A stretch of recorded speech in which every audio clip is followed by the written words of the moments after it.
Greetings, my friends. I am so delighted to be with you as part of this exciting meditation conference. I just feel so much resonance with so much about South Korea.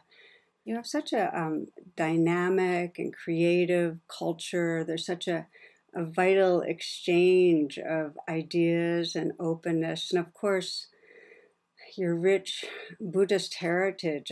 I've personally been influenced by great Korean masters, including Chinul, and as some of you might know, along with my colleague Jack Cornfield, I offer a meditation teacher training program, and I'm honored to have a number of students from South Korea who are gaining their certification with us. So many, many connections. And I also want to say I'm aware of how, as contemporary societies, the United States and South Korea face many of the same challenges, and predominantly the emotional suffering that's so pervasive in our countries, the loneliness and depression, the anxiety, the suicide of celebrities and teens. It's a deep tragedy.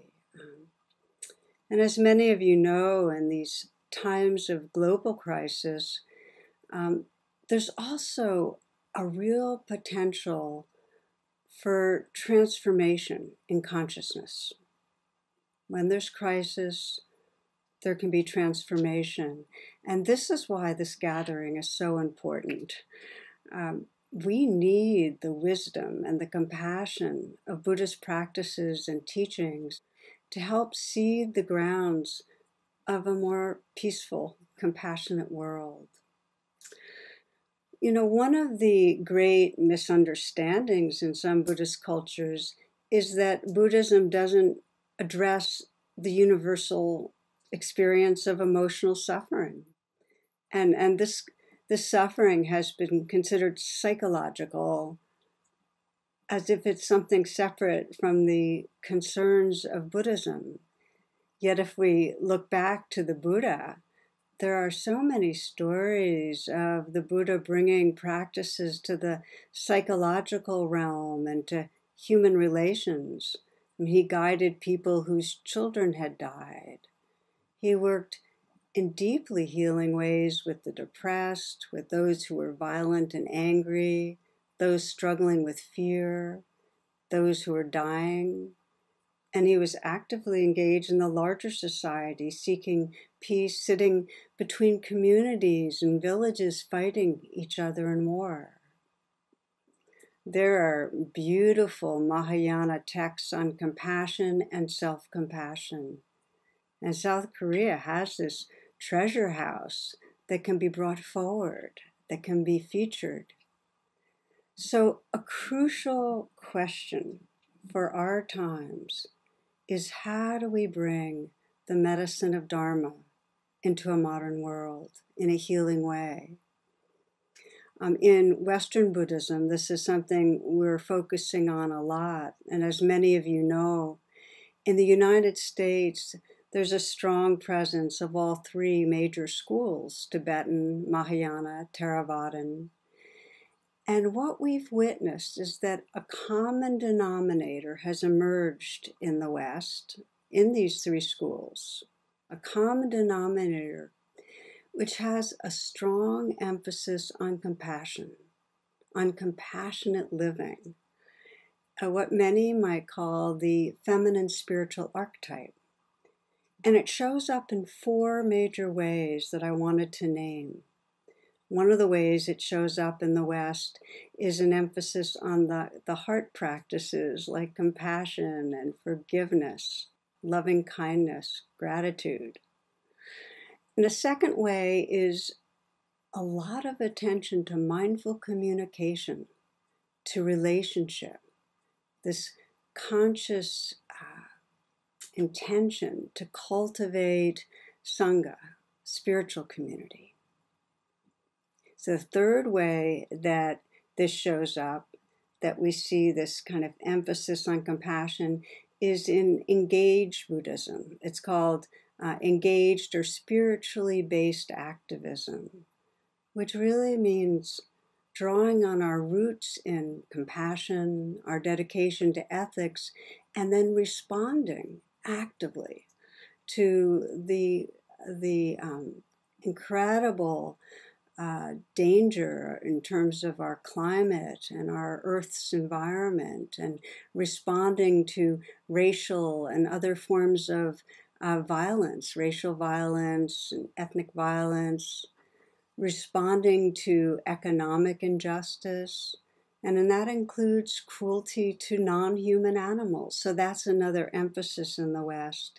And the fourth that I want to name of these ways of compassion being centralized, that's very key in Western Buddhism, is the focus of this series of talks that I'll be doing with you. And that is how Buddhist meditation practices can transform emotional distress and reveal our true nature. So in that spirit, my friends, the 4 sessions that I'll be offering, I will be introducing a practice that has become extremely popular in Western Buddhism.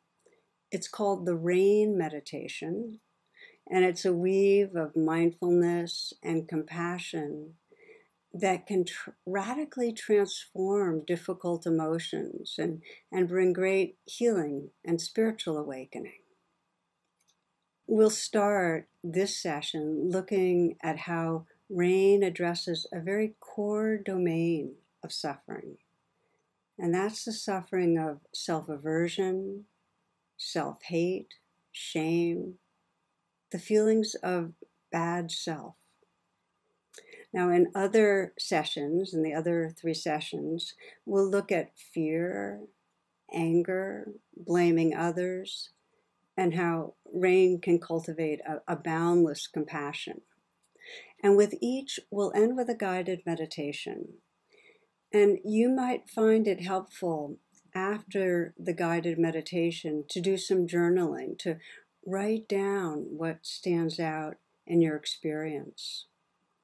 And if you have friends or colleagues who are participating in this course, it'll help to deepen your experience, to connect and talk about what you've noticed. Now, as a way of introducing rain, I'd like to share a story some of you might remember of an enormous clay statue of the Buddha that was located just north of Thailand's ancient capital of Sukhothai. And it had been there for centuries. And it wasn't the most handsome statue, wasn't particularly refined, but it was revered locally for its staying power. It had survived great storms and invading armies and many changes of government. In the 1950s, it began to crack, and due to hot, dry weather, one crack was wide enough so that a monk could take his flashlight and peer into the crack. And what shined back at him was the flash of brilliant gold. So as he and other monks looked into the other cracks, they discovered that inside the statue, inside those coverings, was one of the largest, most luminous gold images of the Buddha ever created in Southeast Asia. Now, the monks believed that this work of art had been covered with the plaster and clay to protect it from harm during periods of conflict and unrest. And in a similar way, we humans encounter difficulty, and we cover over our innate purity with our defenses, our ways of protecting ourselves, but so much so that we forget our essential nature. So this really reflects the most basic teachings of the Buddha, that we suffer because we forget who we are. We suffer because we forget who we are. We think we're the coverings, our personality, our ego self, and we forget the gold. And when we're narrowly identified and we forget the truth of who we are, we tend to judge ourselves and not like ourselves. And similarly, when we look at others, we just see the coverings. We don't see the gold in them either. Over the last 4 decades of working with my own heart and mind and with students and with clients, I've seen that the deepest suffering people experience is from self-aversion, from the sense that this body or mind or personality is flawed or bad or deficient. And with that sense of deficiency comes a fear of personal failure, an intolerance for making mistakes, a need to prove ourselves. And even when we're not consciously judging ourselves, there's an underlying sense of falling short, of never enough. You know, I saw a cartoon some years ago of a dog who was telling his psychotherapist his troubles. And what he was saying was, it's always good dog this and good dog that, but is it ever great dog?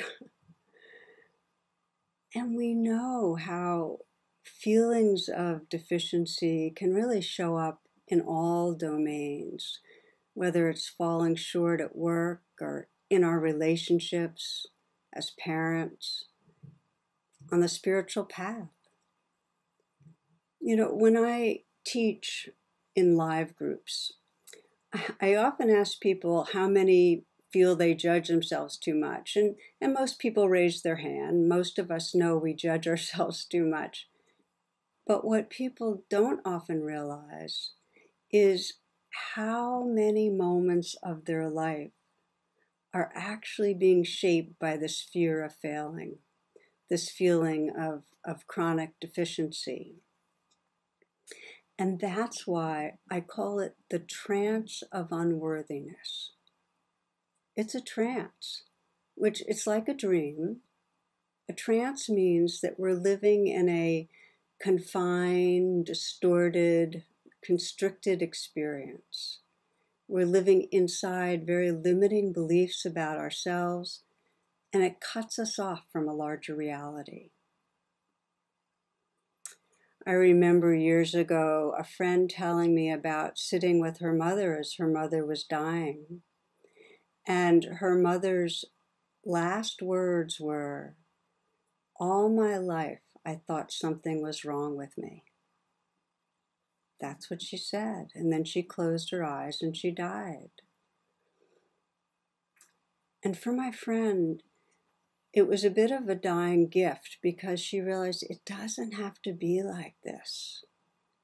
We don't have to go through our life moments with that background sense of falling short.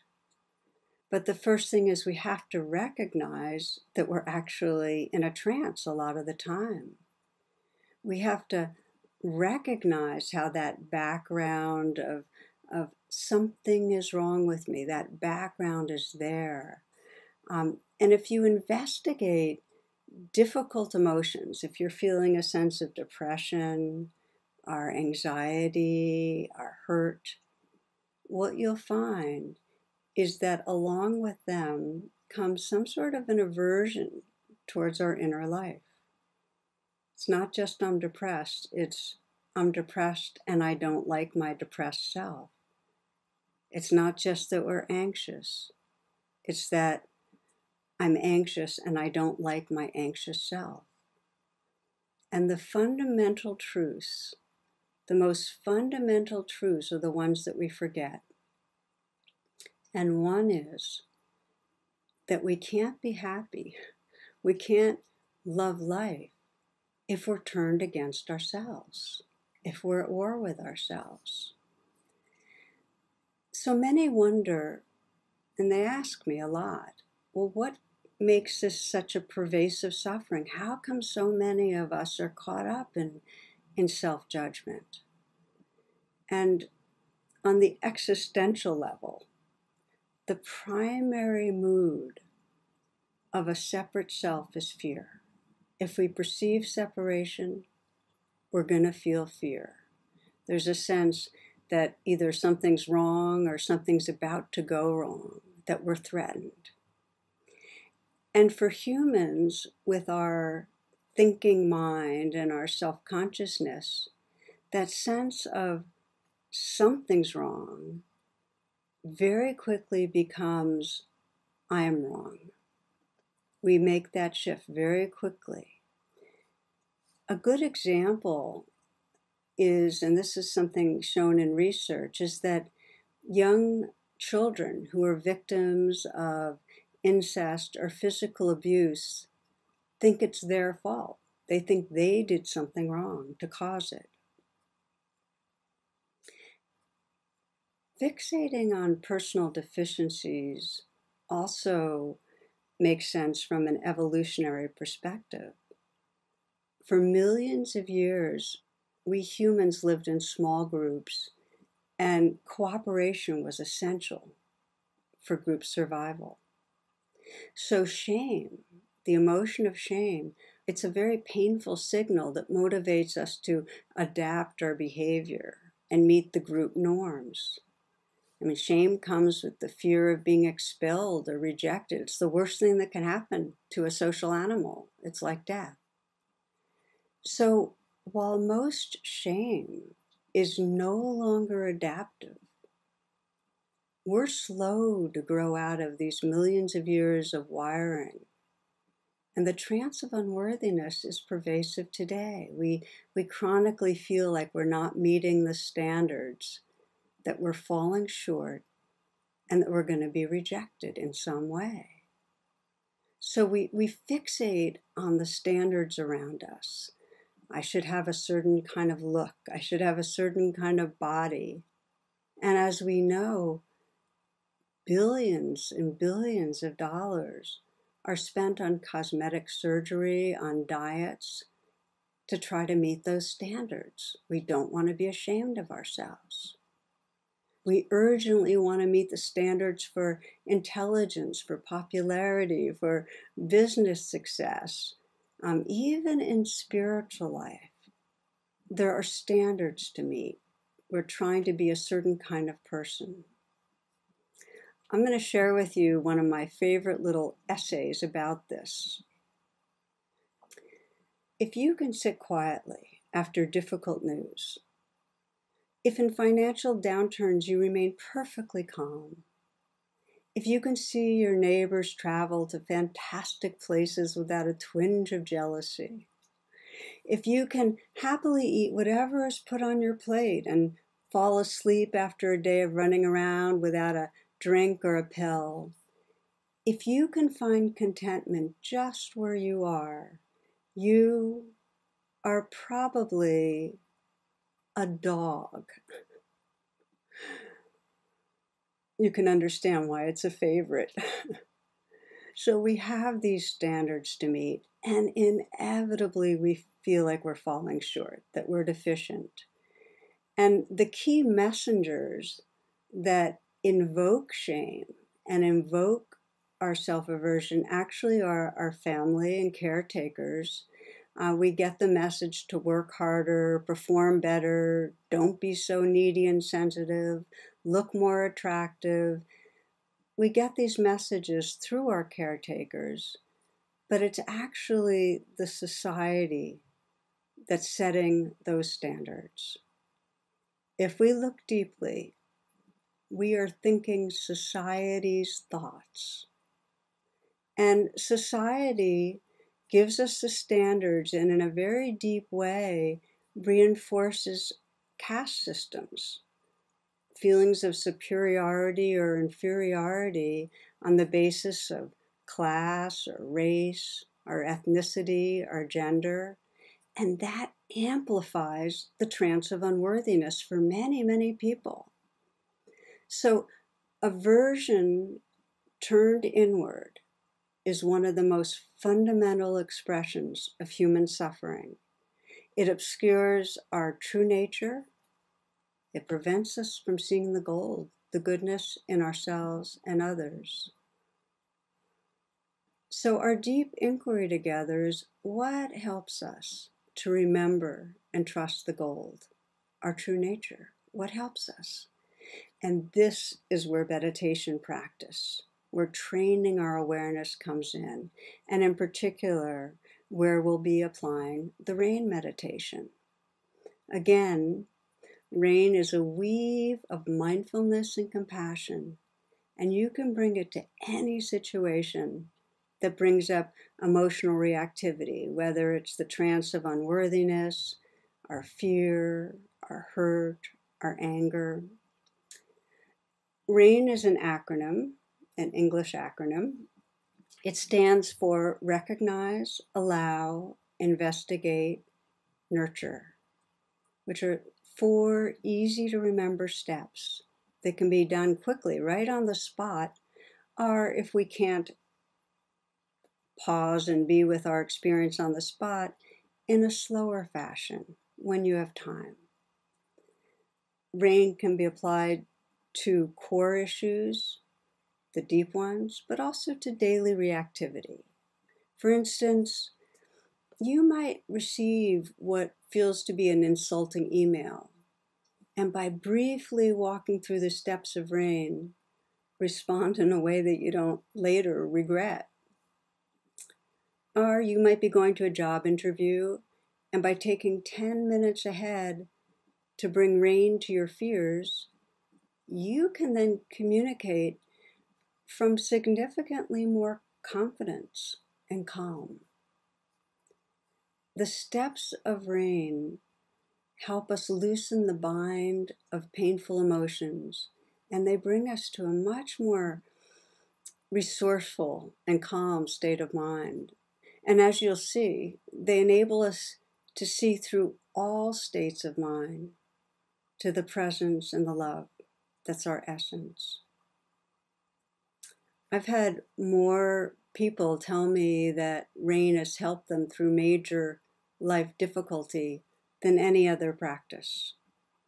So let me tell you a story of what first motivated me to write my book, Radical Compassion, which is a guidebook to RAIN. This is what happened. My mother had moved down to live with me and my husband, and it was a particularly busy and demanding time. So I struggled with fitting her into my life because I felt so anxious about getting everything done that I was committed to. But I was also, as you can imagine, pained by the guilt of feeling that I was shortchanging time with her. So this triggered the trance of unworthiness. I started feeling bad about myself. And I decided to bring RAIN, which really wakes up our self-compassion, to the situation. So whenever I started feeling that anxious, guilty feeling, and I remembered, I would pause and go through the steps. I would recognize what I was feeling, and I'd allow the feelings to be there. That's a really important step. And then I'd investigate by really feeling them in my body and breathing with them. And then I'd nurture myself by reminding myself of my basic goodness, that I loved her, and just reminding myself of that. And it relaxed me. Each time I did it, I felt more trust and confidence that it would work out, and just more spacious and open-hearted. And it dramatically shifted my time with my mother. You know, when we were together, I could put aside other things and just really be with her. And when she died, and it was just 3 years later, of course I grieved deeply, and I didn't have regrets. Actually, I was filled with gratitude for the many moments of presence and of humor and tender companionship that we shared. So over the years, many of people have told me, rain saved my life. And I realized that rain saved my life moments with my mom. Okay, the first two steps of rain are recognize and allow. And they are the grounds of mindfulness. So rain is rooted in mindfulness, that attention to the present moment without judgment. Recognize and allow. The second two steps, investigate and nurture, deepen that attention. Sometimes when we're really stuck, just the first two steps of mindfulness aren't enough. We need to actually deepen our attention and investigate and nurture. And that's what awakens a full, compassionate presence. I'd like to close this session by giving you an opportunity to explore the first two steps of rain, recognize and allow. And first, I'd like to share a story that highlights the power of these two steps. A man with early stage Alzheimer's, who was also a psychologist, was an experienced meditator, and he was describing to me how he presented to a group of 100 people right at the beginning of the onset of Alzheimer's. And as he began presenting, right at the very beginning, he went totally blank.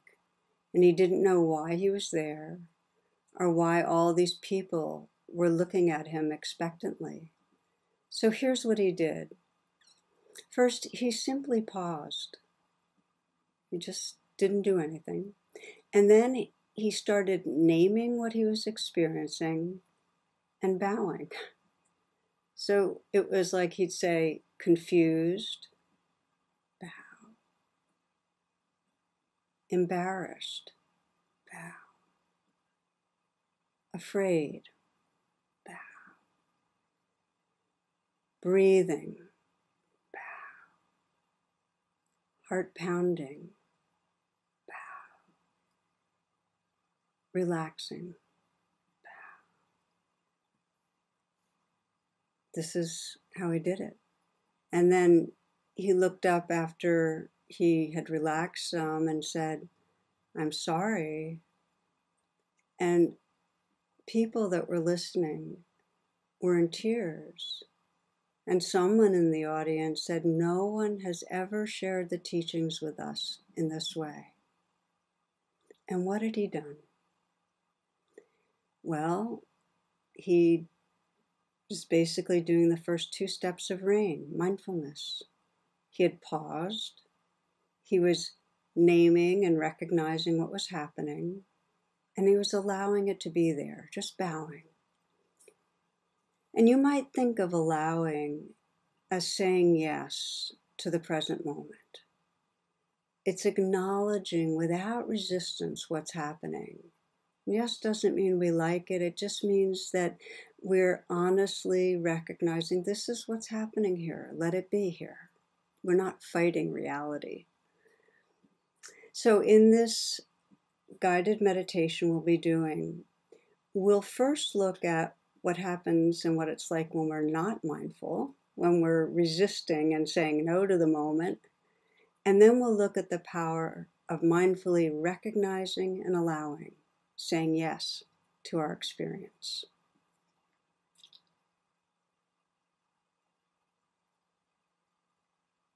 Please sit in a comfortable way.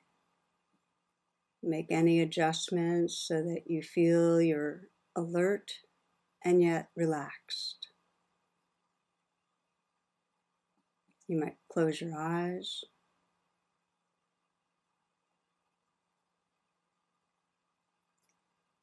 And take a few long, slow breaths to collect your attention.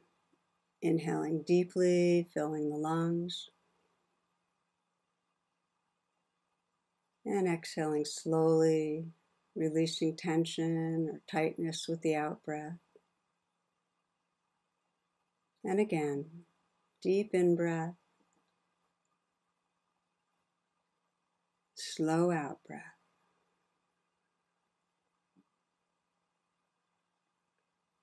Letting the breath resume in its natural rhythm. Please bring to mind a current situation in your life that elicits a reaction of anxiety or anger or self-judgment. Not something that's traumatizing, that won't serve you, but just something that triggers you, brings up some fear, some irritation.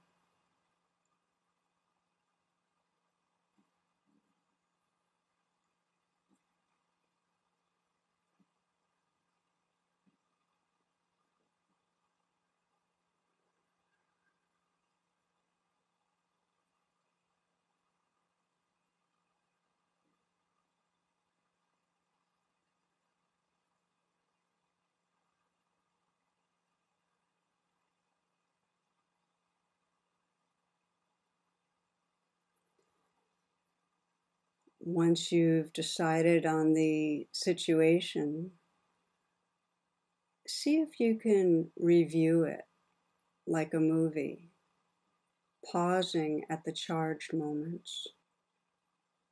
So whenever you get to the place that's the worst part, pause the movie.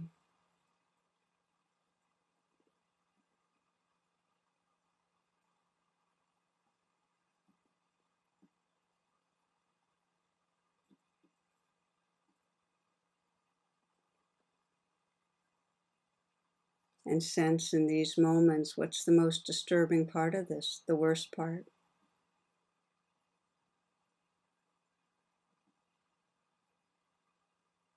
What are you afraid is going to happen? What are you believing?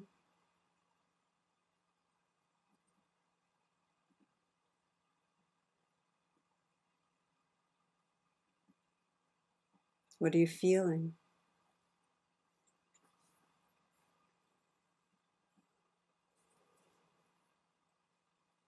And as you sense what's going on inside you, begin to say no to it, to whatever you're feeling. In other words, mentally direct a stream of no at what you're experiencing, or let the word carry the energy of no. So you're rejecting, pushing away the unpleasantness. No might be communicating to yourself, this situation is bad, this person is bad, or I am bad and wrong. I don't like this. I don't want to feel this. So whatever you're experiencing, just send no to it. As if you're trying to make it all go away.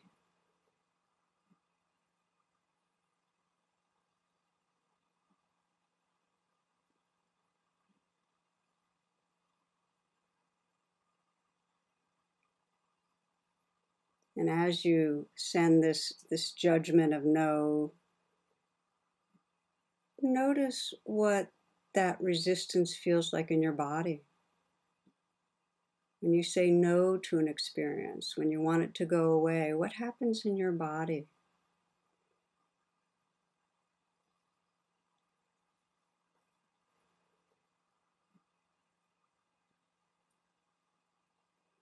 Do you feel tightness? Do you feel pressure?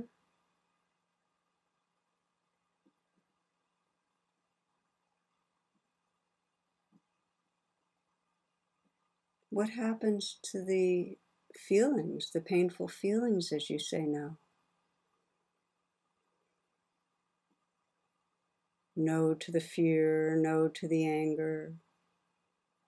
What happens? No, you shouldn't be here. I don't want to feel this.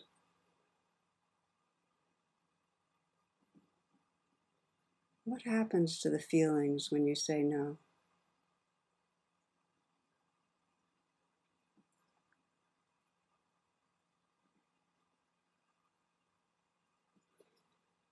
imagine what your life would be like if for the next hours, weeks, months, you continue to move through the world with the thoughts and feelings of no. That when unpleasant experiences came up,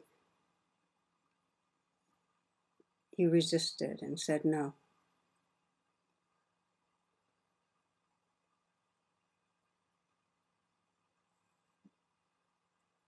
What would your heart be like?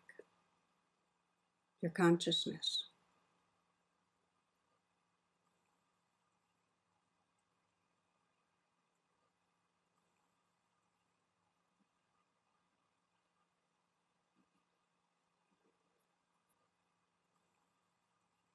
Okay, now take a few deep breaths. And if you'd like, shift your posture a bit.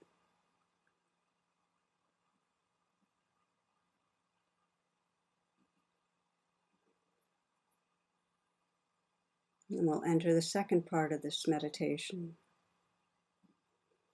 Coming into stillness, you might again recall the situation that you brought to mind. Remember what's upsetting about it, the images, the words that you might have exchanged with another person that triggered you, the feelings.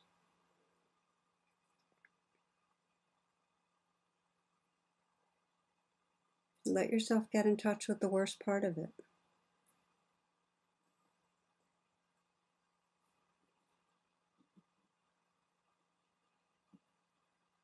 And like the man in the story, recognize what it feels like, what's happening.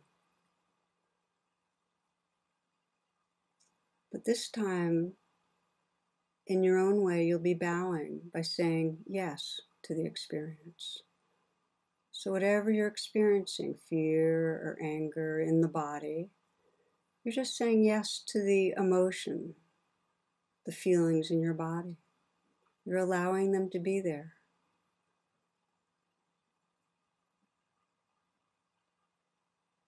Yes to the hurt, yes to the irritation. You're not saying yes to another person's behavior, you're saying yes to your own experience. And if not the word yes, it's the energy of yes. The way it's a bowing and allowing for this to be here. It's like you're saying this belongs, this is part of life.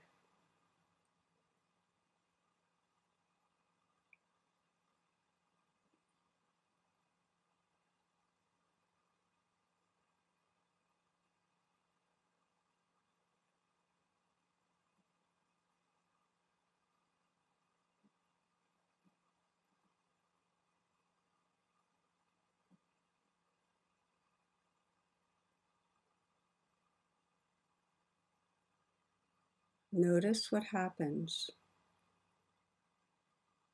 as you say yes, as you allow life to be as it is.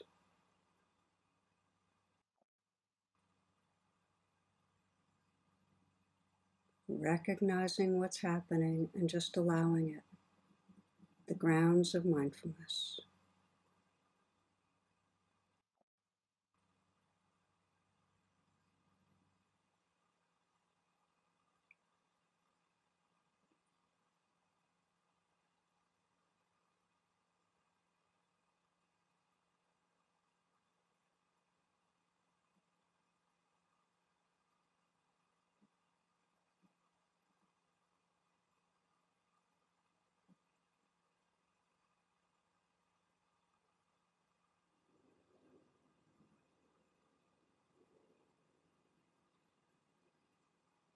Whatever you notice coming up right now, see if you can meet it with that bow, with that energy of yes, letting it be there. And notice what happens.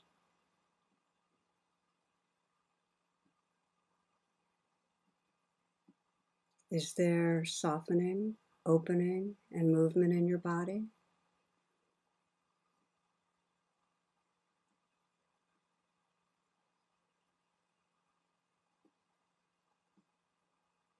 Is there more space and openness in your mind?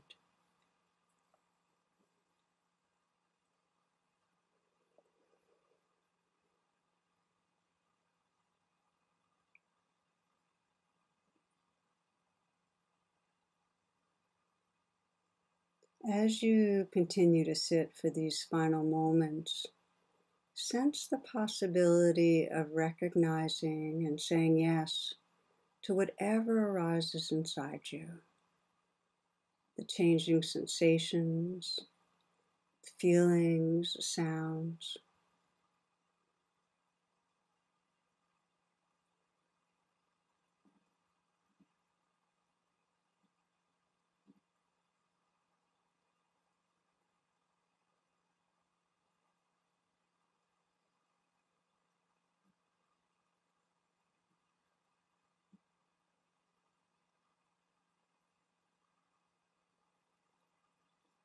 Notice what happens if you let the yes, that bowing and allowing, go even deeper. What happens when there's no resistance, when life can be just as it is?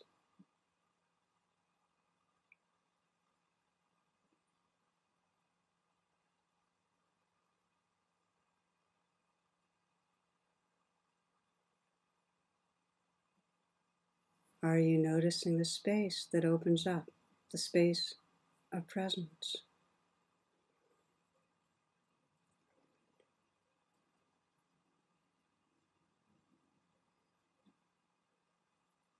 The poet Martha Postlewaite writes, "Create a clearing in the dense forest of your life." Create a clearing in the dense forest of your life.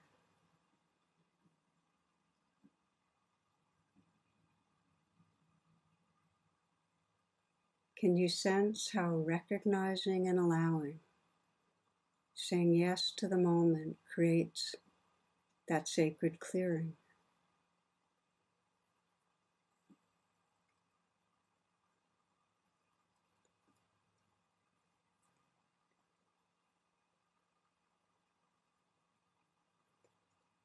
And please open your eyes now.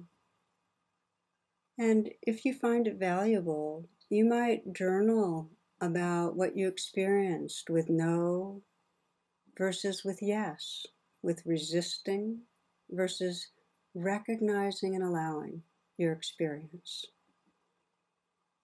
And thank you, my friends, for your attention. I'll look forward to being with you again for the next in this series.